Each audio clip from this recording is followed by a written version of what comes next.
I bet. So I was once again just scrolling through my totally legal anime site when I came across this week's most popular show, right? The final episode just aired, so I had to see what this shit was about, right? Turns out it's about this little kid who was getting abused by his dad or something. But then bro wakes up and he's on a bus on a school trip. This one nigga is being annoying and bullying some girl because she's reading a romance book. And I mean, yes, this bitch may be a gooner, but there's nothing wrong with a little freaky John, no Diddy. Also, this whole show is animated in 3D, which took me a second to get used to. But like, this shit low-key reminds me of Ruby, so I let it slide. Anyways, the MC stands up and tells bro to stop bullying this bitch, and you can tell this is an out of character moment based on everyone's reactions because no one is taking his background character seriously right now. Then this blonde nigga who sat at the back of the bus, right, surrounded by some shorties, so you know he's one of the cool kids, right? This nigga says the same shit that the MC said, but this time the bully actually stops and gives the bitch her book back. The blonde nigga really said, "Hey yo, fuck whatever that background nigga said, right? But on God, my nigga, you scaring the hoes right now. I'm trying to lay down pipe later. Go ahead and get this mid-ass bitch her book back, nigga. We is not trying to sit here and listen to y'all niggas." Had all the hoes on the bus saying, "Wow, this nigga is so cool, like wow, have my kids," type, you know what I mean, type shit. Anyways, right, all the niggas on the bus get teleported to a dungeon, and I'ma make this quick cause like half of this episode is just waffling, but basically this half naked bitch needs help defeating a demon king.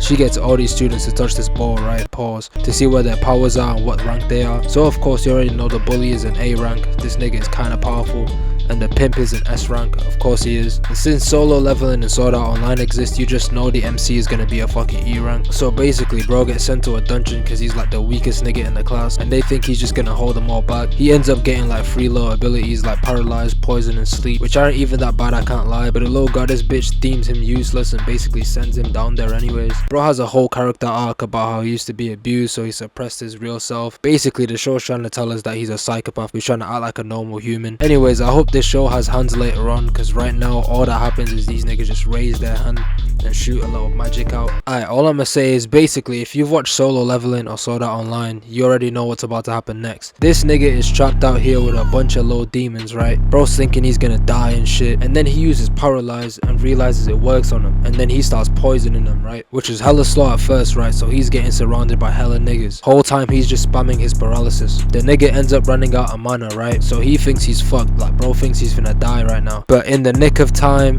the first nigga who he poisoned ends up dying, and this shit levels him up like tenfold. Like this nigga goes up like 300 levels straight away. So that's crazy, right? This nigga's mana resets and he just starts spamming poison, which is now way stronger and is killing these niggas way faster. So anyways, skipping all of this bullshit, this nigga ends up finding the final room, and there's a bunch of bodies there, right? So he goes around looting them until he finds this dark hero king nigga or whatever, like he was mentioned before, but it doesn't really matter. Bro takes his book of spells, right? And then there's like a secret dark magic spell that the whole plot of the show revolves around basically. Bro opens up the book conveniently on the page that says beware of the soul sucker, and then this nigga finds the soul eater, right? Bro tries to paralyze it, but the nigga gets beamed straight away. The soul eater starts coming towards bro and then vomits out niggas or whatever. This background character, right, all of a sudden turns into a little bitch and starts crying. Bro's bawling his eyes out about how he's useless and he's finna die right now. Floating head starts laughing and coming towards him, and you can tell this floating head is actually enjoying this shit cause this nigga is having the time of his life, bruh. Bro's crying and cowering like a bitch, right? He's currently surrounded by like hella niggas, and you can tell that the floating head is enjoying itself cause this is like the most ecstasy it's ever felt. And right as this floating head is about to bust, right,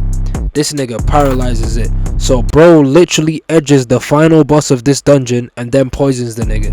And I'm not gonna lie, this is a freaky ass anime. That's all this shit is freaky as fuck. All I'ma say is later on in the show, you know these niggas had fun making some of these 3D models, bruh, cause they went crazy. Anyways, right, turns out that bro was just pretending to be a bitch so that the soul sucker could put its guard down. This show has been incredibly mid so far, but that's just the first 2 episodes. I can't lie, I've watched a bit more now, and like it kinda gets better, but like it's still mid. But if y'all fuck with this type of content and wanna see more of it, make sure to leave a like and subscribe. It helps with the algorithm and it lets me know that y'all niggas fuck with my shit. Make sure to leave a comment on any shows I should cover next. And yeah, get the fuck out of here.